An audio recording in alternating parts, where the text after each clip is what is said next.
Hello, welcome everyone. Thank you guys so much for being here and joining the Local Control and Accountability Plan Engagement Forum. We'll begin in just a couple minutes, and thank you for being here.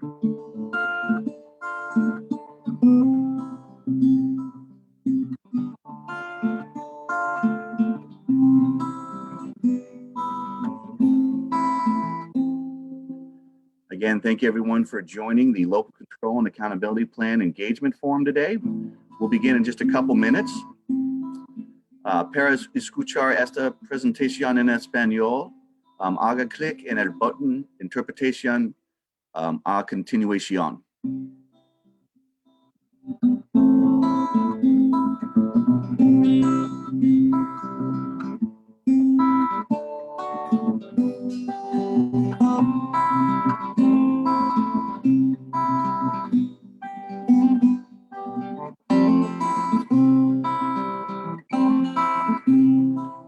Again, thank you everyone for joining our Local Control and Accountability Plan Engagement Forum today. We'll be starting in just a couple minutes.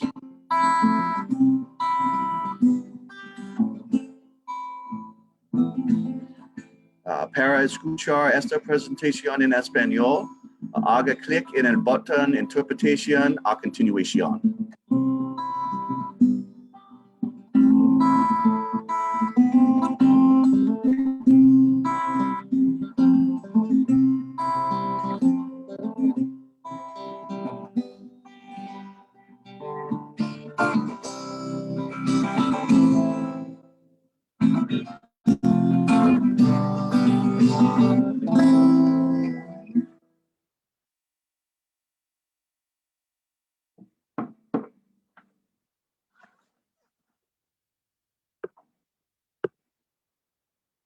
Good morning, everyone. Thank you so much for being here on this Saturday morning and joining our Local Control and Accountability Plan Engagement Forum.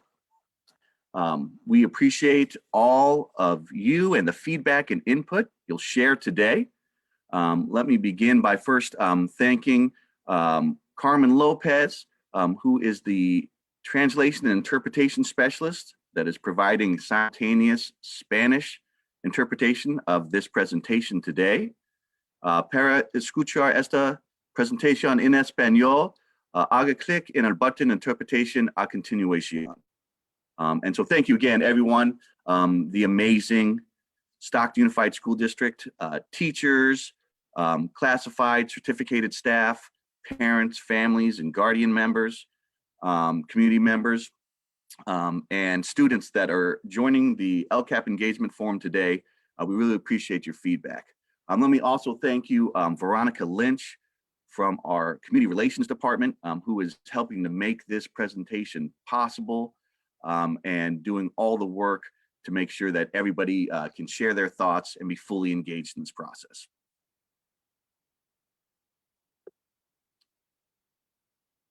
So again, para escuchar esta presentación en español, haga clic el botón Interpretación a continuación. So today, we'll be going over the local control funding formula funds, like what they are. We'll give an overview of this year's LCAP stakeholder input and development of the LCAP for next year, which is what we're doing right now, is helping to provide information and listening to feedback and input from the community on how to develop and best address student academic achievement, student attendance, preparing students for college and career and community readiness, and answer any questions and listen to the feedback and input that everyone has to share today. And thank you again for being here. We like to have these engagement forums on Saturdays as well to make sure that we are providing as great access and accessibility to stakeholders as possible in the development process of our LCAP. Our mission in Stockton Unified School District is to graduate every student college, career, and community ready. In doing so, we will lift all youth out of circumstances of poverty and scarcity. Please, throughout this whole presentation, put your comments, thoughts, and feedback in the chat. I'll make sure to read them out loud. Make sure of any questions or feedback that you have to put in the question and answer. and I will make sure to read out loud any of your questions and your feedback and take in all of your input and suggestions in the development process of our local control accountability plan. There are three main components, parts of the local control funding formula. The first part is the funding. So the LCAP deals with the local control funding formula funds. Those are funds given to districts from the state of California. And then there's the plan, the local control and accountability plan. This plan describes what the district is doing with those local control funding formula funds, the goals that are set to meet the needs of students and families and support staff in providing high quality first instruction and social emotional learning support for all students. And then the accountability piece is the California School Dashboard. That is the outward facing source of data and information of how districts are doing in serving all students, and then specifically student groups as well in the areas of academics, college and career readiness, attendance, discipline, and then family engagement as well. So with the local control funding formula funds, there are three different forms of those funds. The first one are base grant funds of the LCFF, the local control funding formula funds. Base grants are the funds that the district gets for all students that are enrolled within the district. The second type is supplemental grant funds. So supplemental grant funds are the funds that districts get in addition to the base grant for every student that is enrolled in the district that is identified as an English learner, a low-income student, or a youth in foster care, a foster care student. And then there are concentration funding. So these are funds that are provided to districts who have enrolled in their district and are serving a population of 55% or over of English learners, low-income students, and foster youth. And in our district, that makes up about 82% of the population we serve in Stockton Unified School District. So Stockton Unified School District receives base grant funds, supplemental grant funds, and concentration funding. There are 8 state priorities that are connected to the local control accountability plan, and they're broken down into 3 groups. The first group of focus is conditions for learning. These LCFF priorities are providing basic services, implementation of state standards, and course access to all students. The second focus of the priorities are focused on student outcomes. These focuses are on student achievement and other student outcomes, such as really making sure students are college and career ready. And the third focus is on engagement. So these priorities focus on parent-guardian involvement, student engagement, and school climate. Again, thank you all for being here so much today on this Saturday. Please feel free to provide comments and questions anytime during this presentation. I'll make sure to read them all out loud and respond to them, and also use your feedback and input in the development of our local control and accountability plan. We value your voice. The total number of LCAP surveys that were completed this year were 8,807. So that makes up 6,613 students that completed surveys, 3rd through 12th grade, 1,091 parents and guardians, 1,033 employees, both certificated and classified staff, and 70 community members.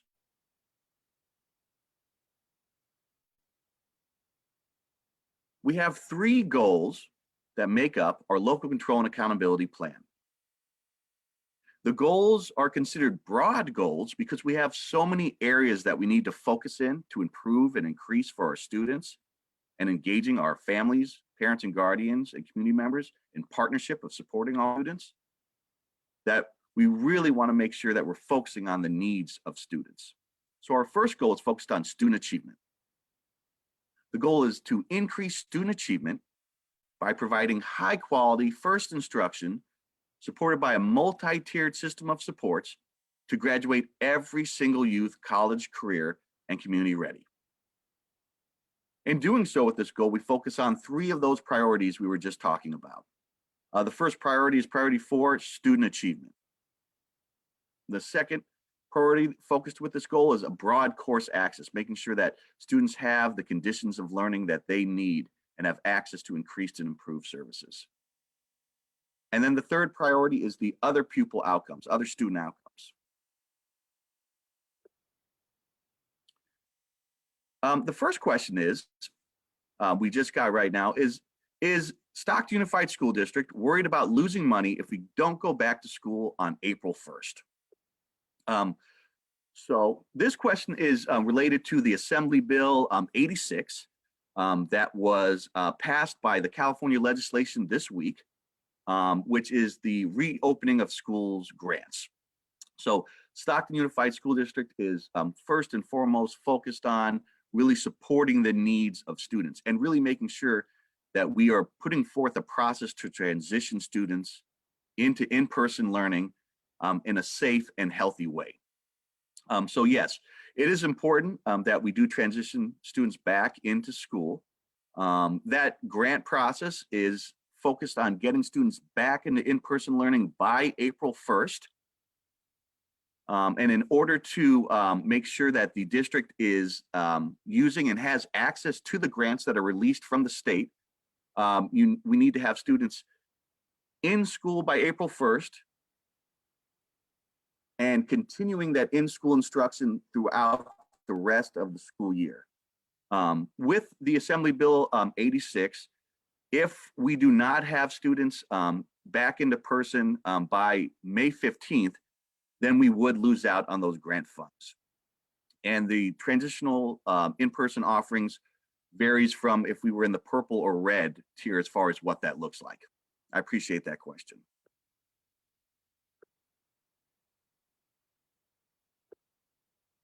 So with student voice on the LCAP survey, 3rd through 12th grade students shared after graduating high school that they would like to attend a 4-year college or university, with the majority of students sharing that would be their focus and their drive.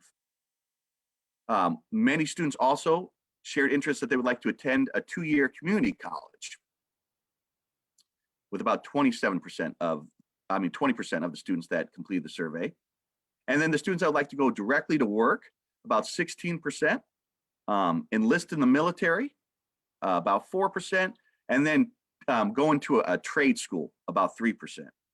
So as a system of education, we continue to look at how we can provide opportunities to address all these areas of needs and interests for our students, making sure we have pathways to set up all students to have the 4-year college university an option for them, provide opportunities for career and technical education pathways, readiness for students who choose to go straight into a career or work, and then military leadership opportunities as well, and trade school opportunities, preparing students to have pathways and options to be successful as graduates from high school.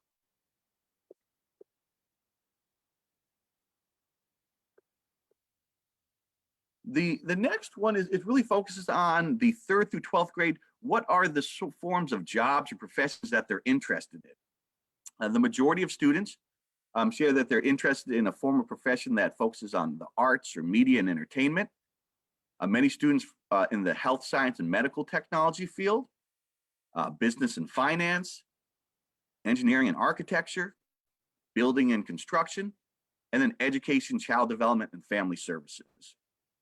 And as a system, we continue to try to provide pathways and skill-based learning opportunities aligned with these areas of professions and jobs that students are interested in.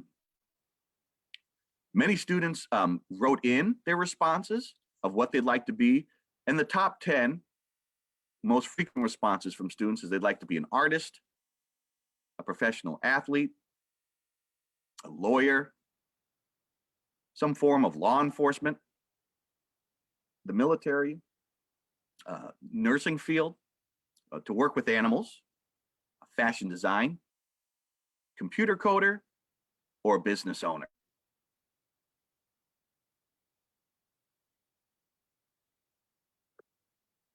it is very important that we continue to address the needs of our English learners. And so this data right here first shows the reclassification rates.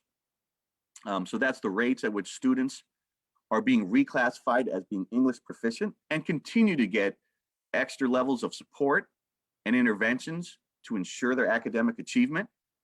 You can see over the years from 2015, 2016 to 2018, 2019, we continued to increase the reclassification rates. And then last year, we experienced some dip in the reclassification rates. And that is due to partially, we did not have any of the standardized testing results because they weren't provided last year in support of helping to reclassify students. But we continue to focus on their needs. The table at the bottom shows the overall levels of proficiency that students are scoring on the state standardized, the LCAP tests.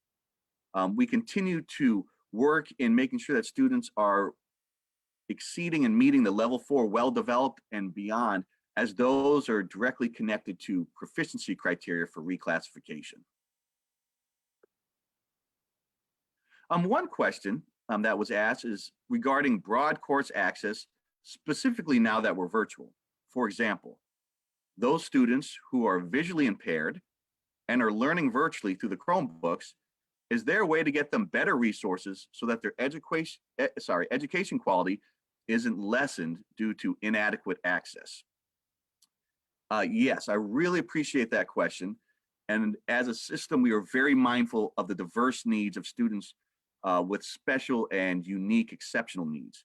So with those students who are visually impaired, we make sure as a special education department to provide various forms of Braille, various forms of accessible technology for those students to continue to increase their access in a virtual, visually impaired learning support, making sure that they're provided with paraprofessional assistance support.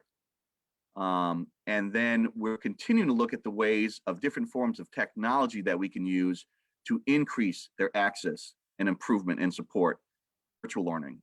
And really the resources they need to increase their quality of learning. So that is definitely an ongoing challenge, an area of learning that we're continuing to try to find more about of how to better increase students who are both visually impaired and hearing impaired to really support their connections to learning. So I really appreciate that question. We'll make sure to take note of it and continue to provide supports and improved resources for students with unique and exceptional needs. So thank you for that question.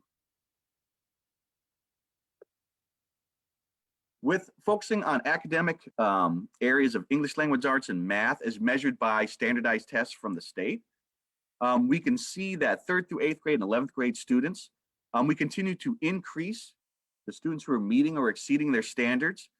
But as you can see, compared to our county results and our state results, and just looking at the students that we serve, for English language arts, we in the 2019, we're at 30% that we're meeting or exceeding standards. Right now with our local benchmark assessment data, it's around that same amount for English language arts. And it's about 32% that are on track to be at grade level. And so we continue to look at both math as well. The last standardized test results we have was at 20 and 0.85% of 3rd through 8th grade and 11th grade students met or exceeded their grade level standards. So we're really continuing to look at those interventions, those professional learning supports, and what we're doing as a system to make sure all students are reading and understanding math at their grade level and able to show and demonstrate that ability on both tests and just within their learning structures of the classroom environment as well. So with our first goal of our LCAP, we really focus on providing student technology, making sure that all students have access to a laptop. All students have access to a Wi-Fi hotspot. So currently they have the ability to access the internet in their place of residence, both during school instructional time and throughout the day as well. Making sure that we provide primary language support.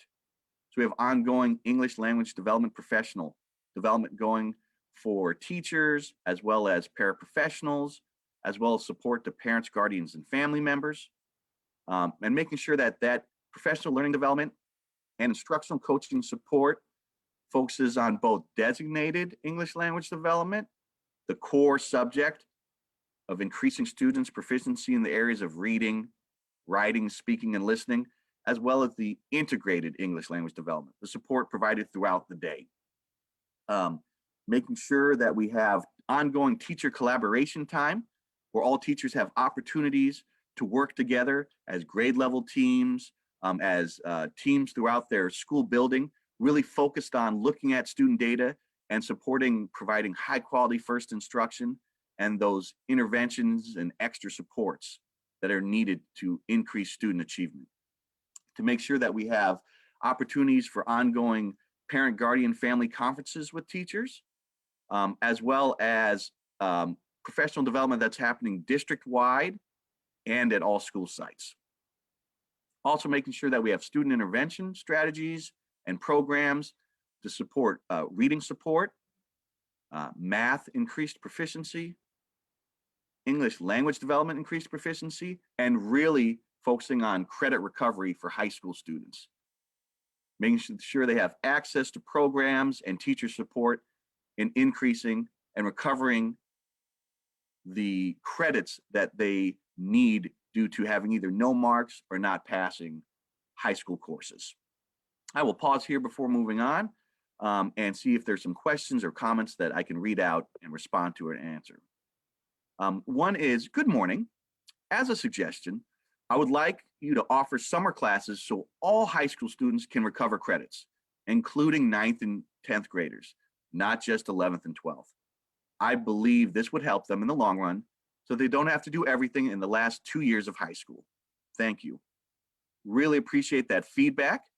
We'll definitely take that down and include that and share that with both the superintendent and the executive cabinet, and definitely agree that expanded learning both needs to and will be offered to high school students in the summer months to really address those learning acceleration needs and credit recovery needs. So really appreciate that suggestion and comment very much.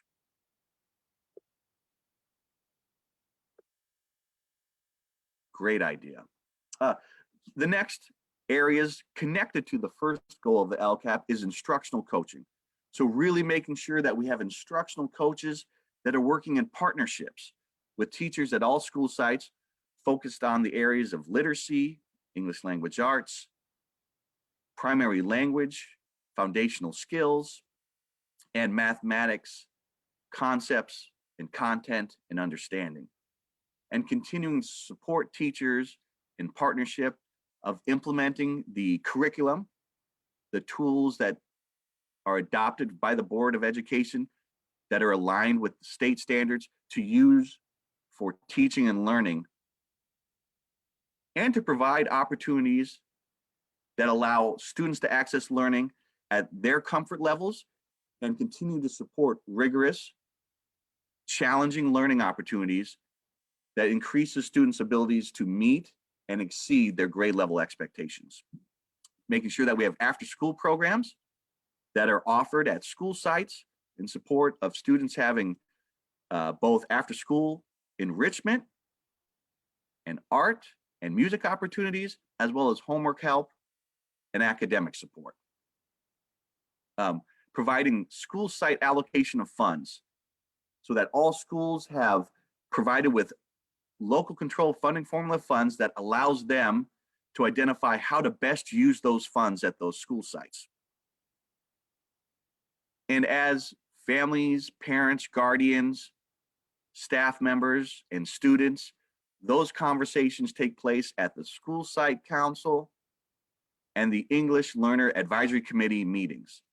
And those are the best meetings to attend and share your feedback, your thoughts and your suggestions of how to best address the needs at the school sites and use those funds in support of meeting the academic, social, emotional, and engagement needs of all students. Specifically, making sure to provide increased and improved services to foster youth students, families and transition students, low-income students, and English learners. And then another part of the goal of Goal 1 of student achievement for the LCAP is really providing college and career preparatory opportunities. So really preparing students for having access to career exploration software, conversations around the different jobs, the skills needed to get those jobs, and opportunities to have career and technical education pathway experiences. Providing counselors to provide guidance and academic support of student planning and goal setting.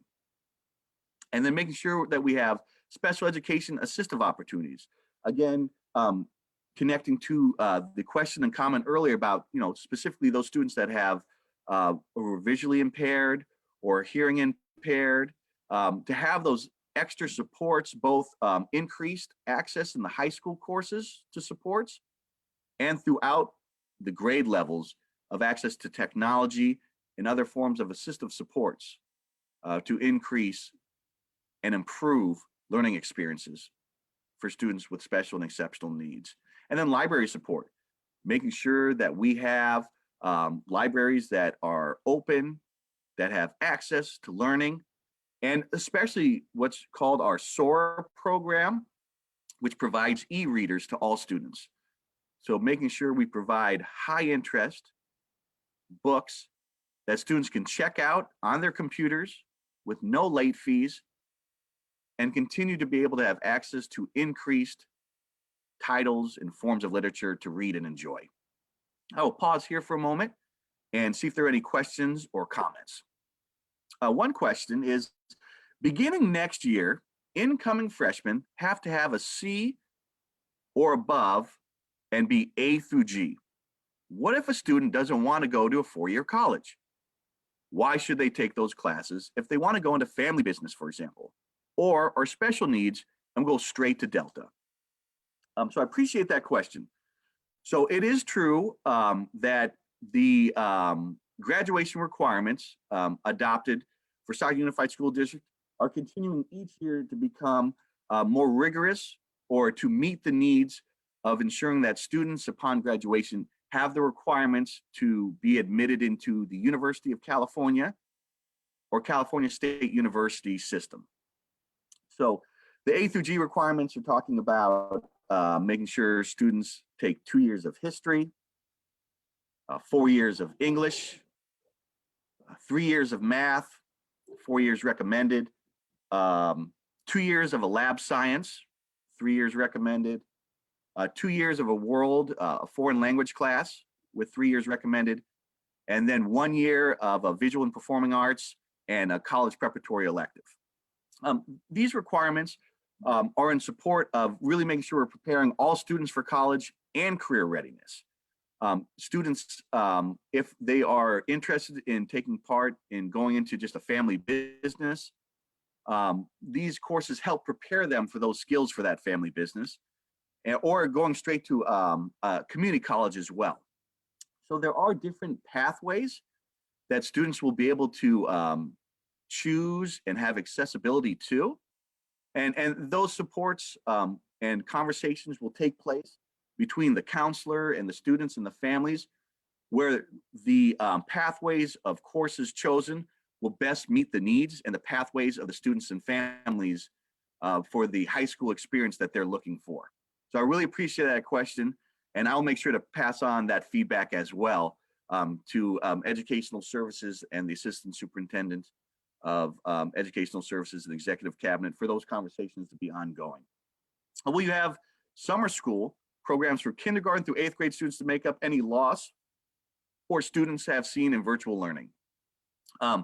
Those programs and the the kindergarten through 8th grade summer school is currently being developed. And my understanding is they are definitely looking at providing opportunities for students in across the primary grade and middle school grade levels Those plans are ongoing and currently being developed and are part of the expanded learning supports for the summer. So I will again pass on that question and the need as well. And my understanding that there are definitely plans in place to make sure that those student groups, kindergarten through 8th grade needs, will be provided and offered in some form of a summer school program. So I appreciate that question very much. When are we going back to school is another question. Those conversations currently are in the bargaining process and collective collaborative conversations between the district leadership led by the superintendent and the bargaining representatives of both the teachers and various union collective bargaining groups. So I do not have a current date or know when we're going back, but I do know that all the groups are working with the focus on what's the best way to serve the needs of students, ensuring that the schools are both in a healthy, safe environment for all involved, and really focused on what is the best way and most collaborative, collective, agreed upon dates to bring back students. I don't have any dates currently that I can share, but I can say there are active multi-weekly meetings that are happening that are focused on that conversation specifically about identifying a date to bring students back and the protocols and procedures and expectations around that process. So I'm sure that ongoing communication will be coming out from the district, shared with everybody, and updates will be ongoing as well. So I appreciate that question. I will pause here, as it would be a great time to put in the chat any ideas and suggestions and feedback that you'd have of what you'd like to see increased and improved for addressing student academic achievement. So please continue. I'll continue to answer questions that you have. And then in the chat, please continue just to provide any ideas or suggestions of what you'd like to see increased or improved services to address student academic achievement. For our second goal for the LCAP, it's really focused on equitable learning environments. That idea of providing equitable, the accessibility, inclusive, and culturally and linguistically responsive and healthy learning environments that enhance the social, emotional, and academic learning for all students. Really, again, utilizing a multi-tier system of supports. So making sure we're addressing the social, emotional, and academic learning needs of all students through a very diverse and layered approach. Focused on basic conditions. So make sure we have the conditions of learning in place for all students, that all students have access to state standards, and that specifically English learners are provided with both access to the conditions for learning that they need within the core content areas, as well as integrated English language development support throughout the school day, and the school climate, making sure that students are engaged. Data here showing from a student's voice that students feel connected and valued at school by other students. We can see the majority of students share that they either somewhat or strongly agree that they feel connected or valued at school by other students, also by their classroom teachers, and by the school staff as well. We can see that even though around an average of about 78% of students feel strongly or somewhat agree by other students, classroom teachers, and school staff that they feel connected and valued at school, we look to continue to increase and improve the connections that students feel and make sure that all students feel valued at school. From the employee and staff voice of if students feel connected and valued at school by other students, we also see again that the majority either somewhat agree or strongly agree, about 78% that makes up that their students feel valued or connected by other students. By classroom teachers, about 89% that represents employees either somewhat or strongly agree that students feel connected and valued at school by classroom teachers. And about 88% is what with other school staff represents somewhat agree or strongly agree. And then from the family voice, the parent, guardian, and community, connected with the same question about students feeling connected and valued at school. That represents about 74% feel that students feel somewhat or strongly agree, connected or valued by other students. Their classroom teacher, that represents about 85% of parents, guardians, and family members somewhat or strongly agree that students feel connected and valued by their classroom teachers. And about 80% is what the school staff connected and valued. And so we continue to look at ways to increase and improve these areas. Let me stop here for a second and answer any questions. Please ensure parents realize that students must have a C or above to graduate and that a D no longer will count for incoming freshmen. Yes, that is correct, that with the A through G requirements, with the graduation requirements, that would be a C minus or higher to get credits towards graduation through A through G classes. I do know that there are conversations in the executive cabinet and with the different leaders within the educational services of looking at possibly postponing or delaying some of these requirements due to the impacts of the COVID-19 pandemic. And those conversations are ongoing as well. Another question is maybe a college workshop geared towards special ed students that highlight resources for them in college and a list of what different colleges offer. I know they will meet individually with their program specialists, but getting them together will allow them to hear one another's questions and concerns. Great suggestion and appreciate that feedback. This data right here represents suspension and expulsion rates. We can see each year we are decreasing the suspension rates, and we continue to look at decreasing both suspension and expulsion rates. At the bottom, you see those are suspension rates by student groups from left to right. The first group, the AA, represents African American or Black students. The second student group is American Indian or Native Alaskan.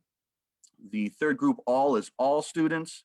The next is Asian students. The next group is English learners. The next student group is Filipino. The next student group is foster youth, youth in foster care. The next group is Hispanic or Latinx students. The next student group, HOM, stands for homeless, families in transition, unaccompanied youth. MR stands for multiple race or two or more races student groups. PI stands for Pacific Islander student groups. SED stands for socially economically disadvantaged or low income students. The next student group, SW, is students with disabilities, exceptional needs. And the last student group, WH, are white or Caucasian students. So we continue to see a decrease in suspension rates, an area we continue to need to improve and increase. And so with our our goal 2 of our LCAP, we really make sure that we're providing technology support for all staff and the infrastructure to be able to have all students connecting to the Wi-Fi and bandwidth issues at the same time. Making sure that we have supports for high quality teachers, our substitutes, administrators and staff, ongoing professional development and learning, ongoing support around new teacher mentoring and support programs, making sure that we have instructional technology solutions to be able to both monitor and support students using technology and communicating in appropriate, safe, and healthy ways. And making sure we just have the basic instructional and teacher staffing. So we have the staff needed to run, open, and address all the school site needs for both learning and social emotional development of all of our students. Going on with goal 2 of our LCAP, making sure that we have parent, guardian, and community relations supported by community assists, parent liaisons, making sure that we have increased and improved health services so that we have wellness centers at all our high schools, health assists and licensed vocational nurses that support our school sites, that we have healthy start coordinators to support our subacute healthcare services and needs, as well as making sure that we're providing mental health clinicians and behavioral intervention. And then we have ongoing trauma-informed care and responsive restorative school supports, training, professional learning, resources,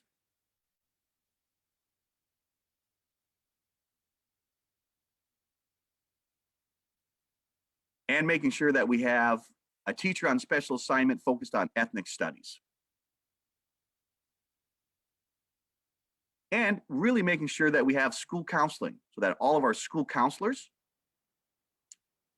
are providing support at all of our school sites, and that all school sites have at least 1.5, if not 2 or more counselors supporting their school sites, providing academic and social emotional guidance.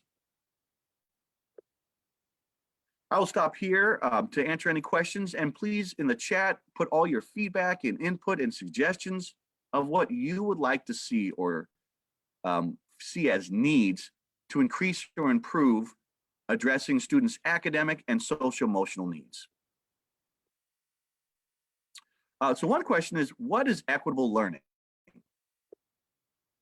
Great question. So equitable learning is the idea and process by which providing one, high quality first instruction to all students. So all students are receiving instruction that is providing grade level content by the standards for that grade level and supported by resources and instructional practices that help all students access the learning that they're involved in. So that could be hands-on learning experiences. It could be small group instructional support. It could be increased opportunities for visual and picture supports for their learning. It could be the types of notes that they're provided in organizational support.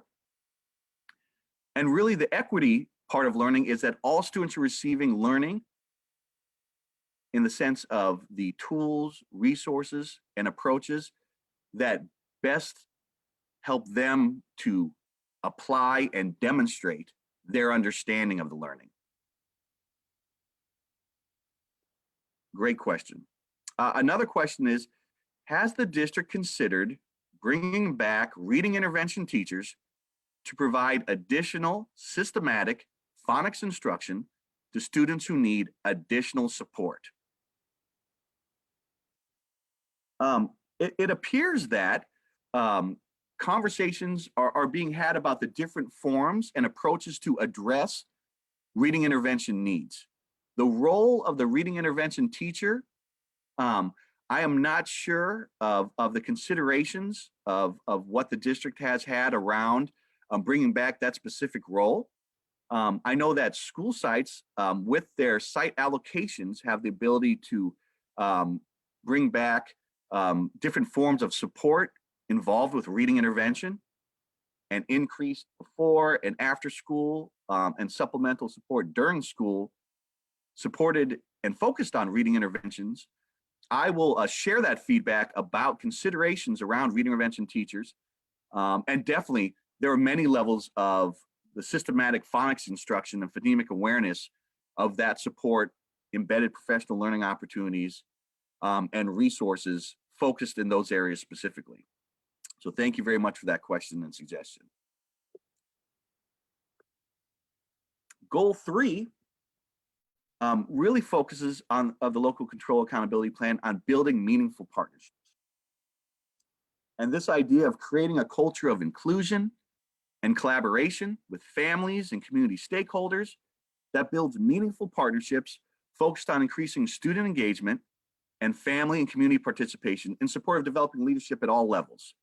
So really making sure we're focusing on students, staff, and families, and working in partnerships with community members and organizations to build leadership and partnership opportunities focused on increasing student academic achievement, healthy social emotional development of our students, and leadership opportunities. This goal focuses on parent, guardian involvement and engagement, and student engagement. So for the first part of families, parents, and guardians support students that they need, for the survey results with the employees' responses, that they really strongly or somewhat agree in these areas, that resources on how to support academics at home are needed and ongoing. Frequent communication from the school to families is needed. Health and wellness workshops is needed and should be ongoing and supported. Extracurricular opportunities, as well as academic conferences and supports.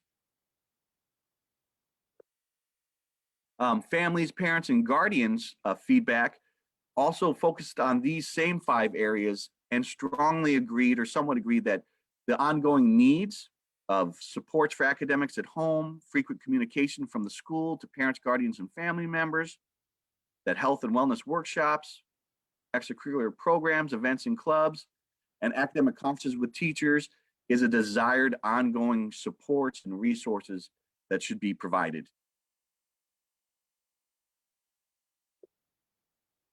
3rd through 12th grade students feel the lessons they are learning in classes are preparing them to be successful in high school or college, with about 84% strongly or somewhat agreeing that their classes are preparing them for high school or college.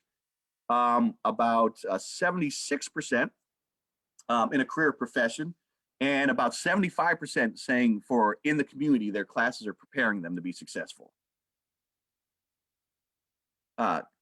Employees and staff members shared that about 84% agree that in the classes are preparing them to be successful in high school or college, about 77% in career or profession, and 80% in their community. Parents, guardians, and family members felt that the classroom experience for students are preparing them to be successful, with about 85% in high school and college, 79% strongly or somewhat agreeing in a career or profession, and 83% strongly or somewhat agreeing in the community. And so those are the combined percentages of these stakeholder groups strongly or somewhat agreeing that the classes and classroom experiences are preparing students to be successful in high school, college, career, profession, or in a community. The community stakeholders feel about 71 and 5/10% that the classroom experiences are preparing students to be successful in a high school or college. 67% strongly or somewhat agree that's preparing students to be successful in a career or profession, and about 61% that's preparing them to be successful in their community. Now, what the data is showing us, like the comment and suggestion earlier about the graduation requirements connected to UC and CSU graduate requirements, that means that students are getting a C- or higher in their history, English, math, lab science, world or foreign language class, visual performing arts class, and college prep elective. Out of the students who are graduating from high school, last year, 35% of them met the requirement of passing all of those A through G requirements with a C- or higher. And you can see with our graduation rates, we range as a district for a 4 to 5 year combined graduation rate of around a 78% of students graduating from high school. And you can see a breakdown at the right column by student group, the percentage of graduates for 2018, 2019, and 2020. So these are areas we continue to need to increase and improve and really focus on. What are we doing as a system to support students from preschool to 12th grade to have the skills, the content knowledge, and the social emotional well-being to graduate from high school, college, and career and community prepared. Part of that process is that we need to make sure students are at school. We have very high levels of what's known as chronic absenteeism, the rate at which students are missing school at 10% or higher of the amount of days school has been in session. You can see in the past 3 years, we range around a 17% average. In this current year, we're ranging around a 19% of chronic absenteeism. So we need to continue as a system to meet the needs of families and students in support of students consistently coming to school every day. Some of the ways that we're doing that through our local control accountability plan, goal 3, is really investing in parent, guardian, family engagement. Having a family engagement education office, providing parent liaisons, community assists,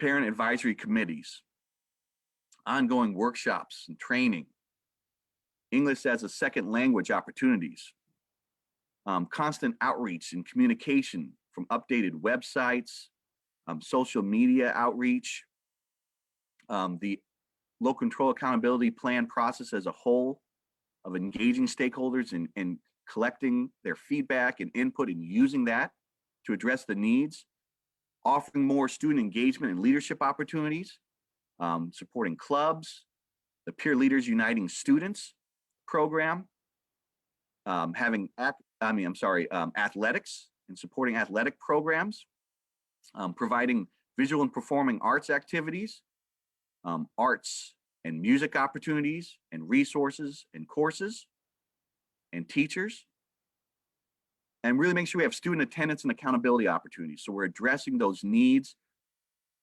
of truancy outreach, of a central enrollment, so that's easier for families to sign up and enroll in schools that meet their needs and are closest to their place of residence as well.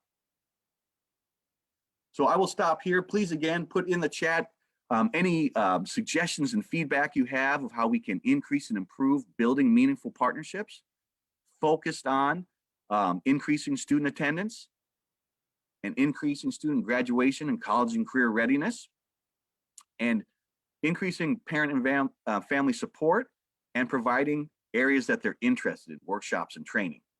I'll also stop and pause and read any questions. Let's see here.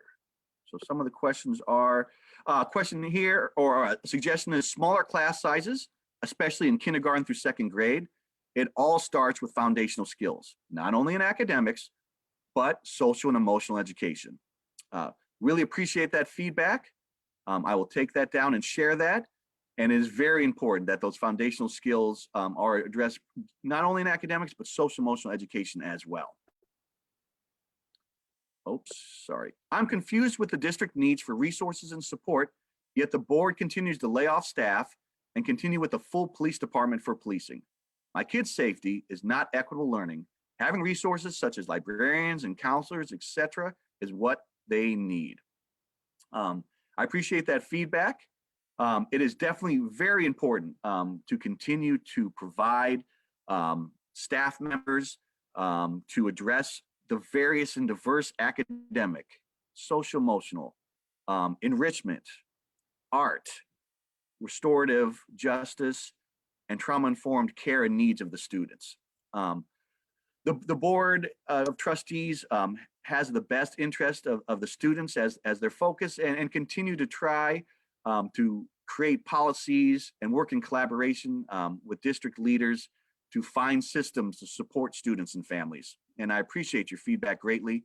The police department, the Department of Public Safety is one that is looking to increase their ability to address their ability to offer mentorship and restorative and trauma-informed support services, and fully support that idea of that equitable learning is directly aligned with resources such as librarians and counselors and mental health clinicians, teachers and bilingual assistants, and various both classified and certificated staff to really support those diverse needs of students.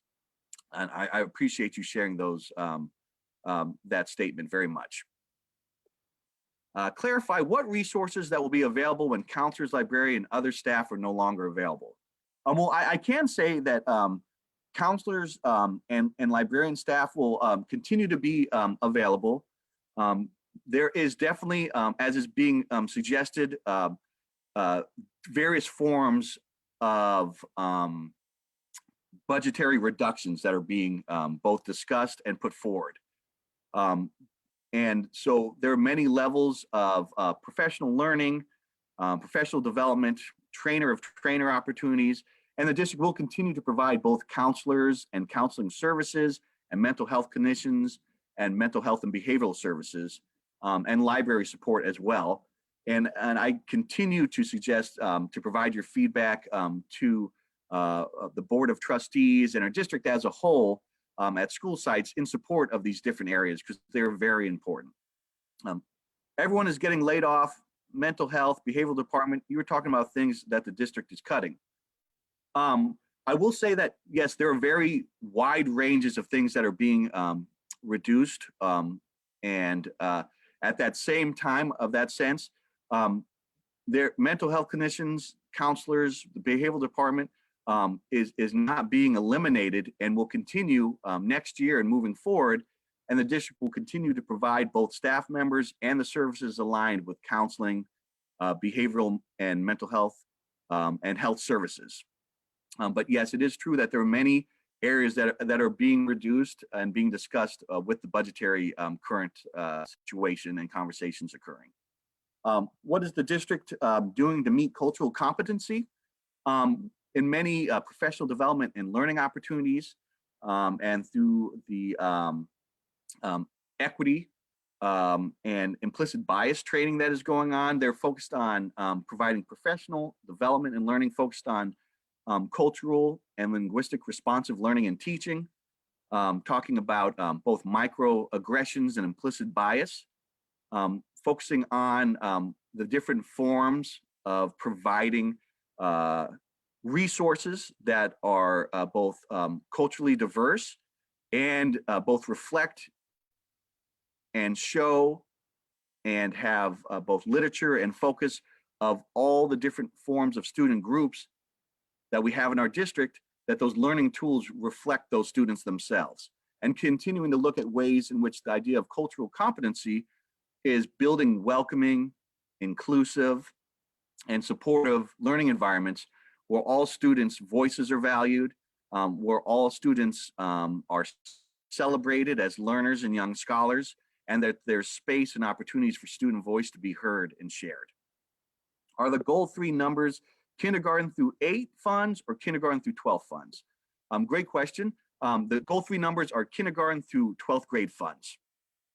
Arts and music programs need to have funds to purchase instruments, supplies, and uniforms. They represent the school and district in rags that are 20 years old and instruments that are average age of 1968. Looking through school plans for student achievement SIPSs from various sites are not including the arts at all. I appreciate this feedback and that comment. We continue to look at ways as a district to support the arts and music. And I would say also that it is important to attend school site councils and English learner advisory committees, as those are great opportunities to have your voices heard and your feedback shared directly to how the budgets at school sites are created and the needs met and addressed with the funds at the school site level. Overall, the areas with all the engagement and forms of communication and feedback that has been received, these are the areas that continue to be the common areas of asks and needs from all stakeholders. So making sure to improve the access to counselors and mental health professionals, increase student access to art and music experiences, increase after-school options for academic support and enrichment, social emotional learning lessons provided to students, increase of options, times, and locations for parent guardian family workshops and training, increase school-to-home communication, incentives for students to meet their attendance and academic goals, inclusion opportunities, and academic support for students with exceptional needs beyond just recess offerings, connecting classroom learning to real world and job-based skills and experiences, to increase professional development and instructional staff, focuses on meeting the differentiated learning needs of students. So talking about that cultural competency and cultural responsive learning. Improve access to curriculum and technology, interpreters at family meetings, increase classroom learning supplies for students, and providing healthy, safe, and inclusive learning environments. And so we continue to really focus on these different areas of academic achievement really engaging and increasing the services and the community and college and career readiness opportunities. And really appreciate your feedback and your participation. Let's see. Another question here is, I think I'll just check real quick to make sure I haven't missed anything. Oh, the question, thank you for maintaining the counseling services. They are essential. Counseling services are essential, and counselors play such an important role in both academic and social emotional guidance and support. Again, this whole process is aligned with the 8-state LCAP priorities and the local control funding formula process. The next local control accountability plan stakeholder engagement date is on April 17th, which is also a Saturday, from 10 to 11:30. I will stop now to answer any questions that remain. I do believe we're at 11 o'clock. So I will answer any questions that remain, and we still do have a raffle to do as well. And again, I just want to take this quick moment to thank Carmen Lopez for providing simultaneous interpretation and translation services during this process. Your services and talents and skills are greatly appreciated. Thank you, Veronica Lynch, the Community Relations Department, for doing such an amazing job of outreach and communication and support to staff, students, and families. And thank you everyone that is on this LCAP engagement forum, classified and certificated staff, parents, families, and guardians, students, community members. Your voices are heard and matter. Your feedback is important and valued and is a part of this process. And thank you for your participation. So let me see if there are any questions or comments. How can the city support the arts program for Stockton Unified School District? Great question.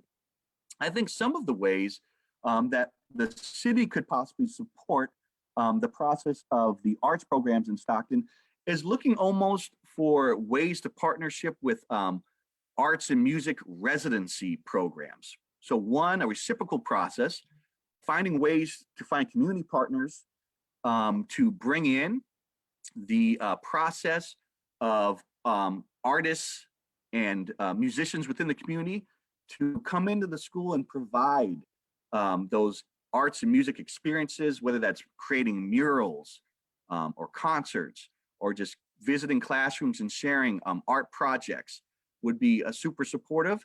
And then finding ways to connect partnerships with job skills, apprenticeship, and job shadowing opportunities for those that are interested in the arts and music to find pathways of supports and collaboration. Thank you for that question. And so that appears, those are the final questions. So if there is no more, we will begin the raffle. We will be raffling off 2 tablets that were donated to us by the Digital Health Connectivity Project, the Community of San Joaquin Partnership support of these tablets right here. So thank you so much. And so we will begin our raffle. And as we're doing that, I will continue to look at questions and answers in the chat and read anything out and respond to them. And thank you again for your participation.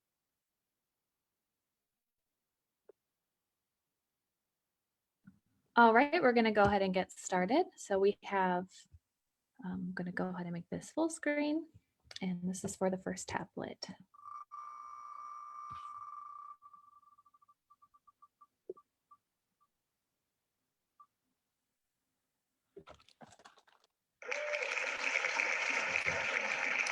All right, congratulations, Isabel. I'll be reaching out to you and letting you know you won the tablet. And thank you so much for your participation and your involvement. All right, and we'll. So we have one more. One more. All right, here we go. Good luck.